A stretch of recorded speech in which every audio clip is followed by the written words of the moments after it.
Welcome back, everybody, to the Jah Pint Show. Yeah. I'm Half Pint. You know what it is. Oh, hell, wait a minute. What?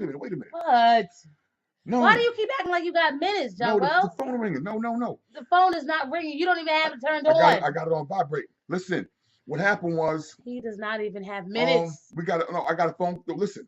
What? Hello? You on the Jah Pint Show? Hello? Wait a minute.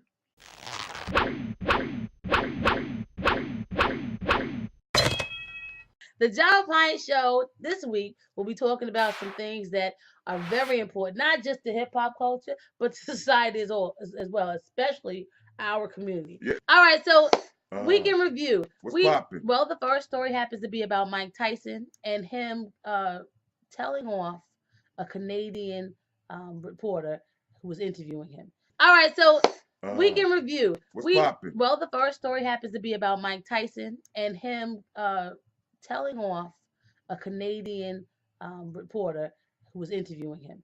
Now, talk about throwing shade.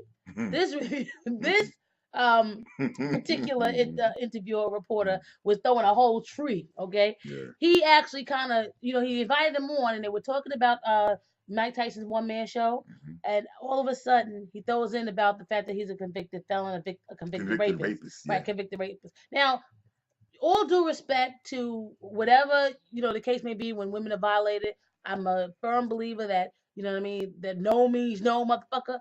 But however, when you CeeLo that shit. Right, but when you do your time, at some point you got to move on. Everybody got to move on. And this is 20 years later. And you still throwing up in his face. Again, you throw this brother under the bus for a crime that he committed, or so-called committed 20-something years ago. He's done his time. Let the brother live. He's reemerged.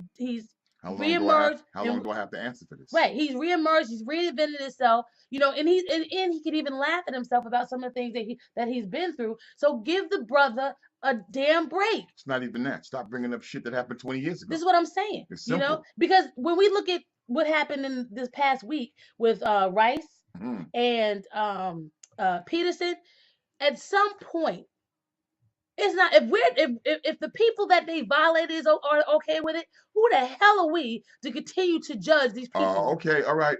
No, really? No, I'll let you go too long. Okay, let me go, because I'm about to go in. I'll let you go too long. I'm about to go in? All right. Okay.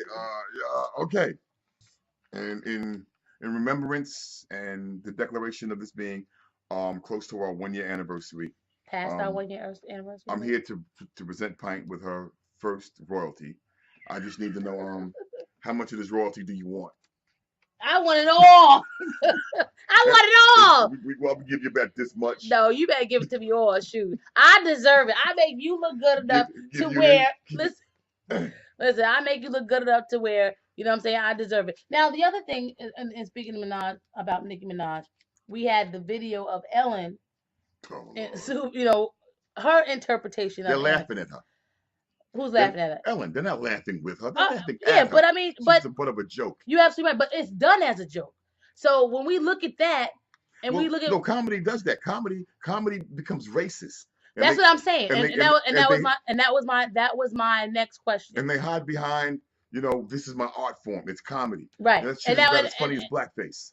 She's making fun of it. She's making light of it. But when you look at the real scheme of things of how sexualized this video is, it goes back to the fact that, again, you're making fun of, you're laughing with her. I mean, you're laughing at her, not so much laughing with them.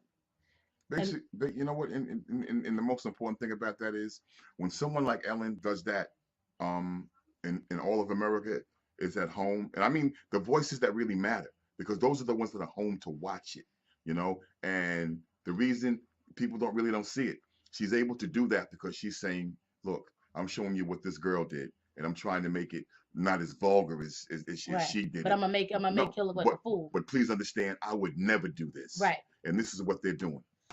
All right, so that concludes our week in review, Jah and Pint. Hit us up at gmail.com, JahPint@gmail.com. Hit us up at Facebook, Jah Pint Facebook. Hit us up. I stalk you because I love you. Whatever. I stay in your window because I need you. Mm. I'm under your bed because I'm there to protect you. Mm. I'm at your job because I need to hold a little something. That sounds crazy. Did you take your medicine? I don't need no medicine. She need medicine. See, that's the first sign that you crazy as hell. When you say things like that, and then you say you don't need no medicine. Joel will be returned to his cage so that we can medicate him, sedate him, and then I'll have to bring him out for the next week's show. Or maybe we'll just keep him locked up, and then you could just watch me, because I know that's what you really come to see. Hello. So with that being said, catch us next week, same time, same channel, 9 o'clock every Tuesday. Rapstation.com. Jah Pint Show signing off. Peace. I ain't gonna let y'all down. I never do.